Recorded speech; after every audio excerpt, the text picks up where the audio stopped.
Il avait 35 ans. 35 petites années. Et dans ce temps si court, il a défié la Belgique, les États-Unis, l'ONU et toute une époque. Mesdames et messieurs, aujourd'hui on ne parle pas d'un chef d'État qui a régné des décennies. On parle d'un homme qui n'a tenu le pouvoir que 7 mois. 7 mois seulement.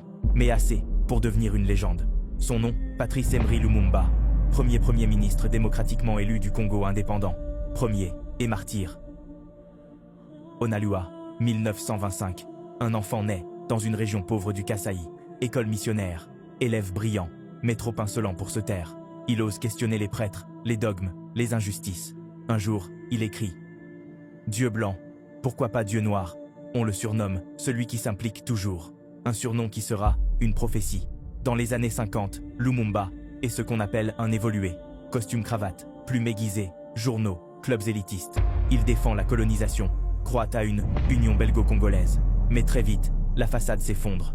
Les humiliations, les salaires de misère, la prison, tout cela lui ouvre les yeux. Et il sort transformé. Fini l'évolué docile. Naît alors le révolutionnaire. 10 octobre 1958. Lumumba fonde le mouvement national congolais. Sa vision, un Congo uni, centralisé, qui refuse les divisions ethniques. Un Congo fort, debout, qui devienne le moteur du continent africain. Et puis décembre. Accra, conférence des peuples africains. Il entend Nkrumah. Il rencontre Fanon. Il comprend. Le Congo ne se libère pas seul. C'est toute l'Afrique qui doit s'émanciper. 30 juin 1960, jour de l'indépendance. Le roi Baudouin, costume blanc, discours glacé. Il parle de mission civilisatrice, de Léopold II en bienfaiteur. Un mensonge historique, répété devant des milliers. Mais Lumumba se lève. Il n'était même pas prévu au programme. Et il lâche. Cette indépendance, ce n'est pas un cadeau. C'est une lutte de larmes, de feu et de sang. Un silence tombe. Le peuple congolais pleure. Baudouin blêmit. Et le monde comprend. Un homme vient de défier l'Occident. Mais ce jour-là, il signe son arrêt de mort. Dès juillet, le chaos s'installe. Mutinerie de l'armée.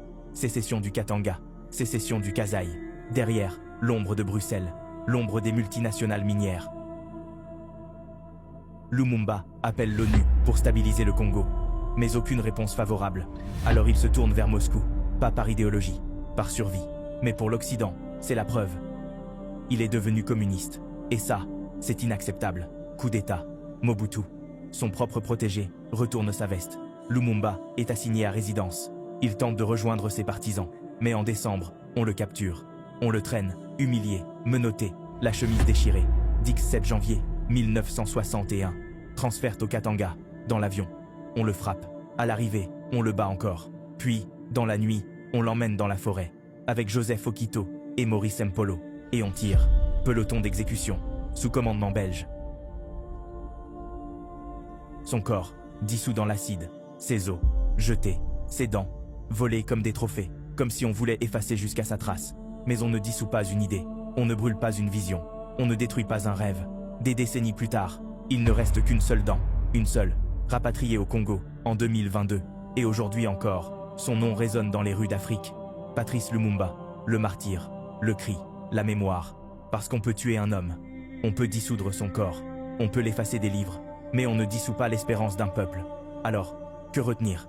Que la vérité blesse les puissants, mais qu'elle élève toujours ceux qui osent la dire. Que l'injustice peut emprisonner un corps, mais jamais réduire au silence une conviction.